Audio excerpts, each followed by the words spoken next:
বাংলাদেশের পরিস্থিতি পরিবর্তন হয়েছে। পশ্চিমবঙ্গের বিভিন্ন জায়গায় র্যাডিক্যালাইজেশন বাড়ছে। বহু বাংলাদেশের নাগরিক তারা অবৈধভাবে তাদের পরিচয়ের অন্য একটি প্রমাণপত্র হিসেবে ব্যবহার করবার চেষ্টা করছেন যে তারা এখানের একটি হসপিটাল থেকে চিকিৎসা পেয়েছেন।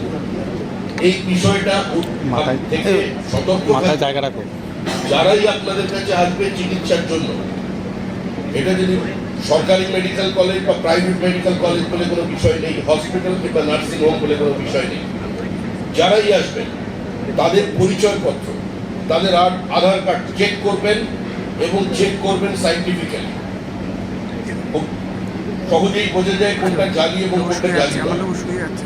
এই ব্যাপারে খুব সতর্ক থাকবেন, কারণ এখানে প্রচেষ্টা চলেছে বিভিন্ন সীমান্তবর্তী জেলায়, পরে যাতে আপনাদের মধ্যে কোনো ধরনের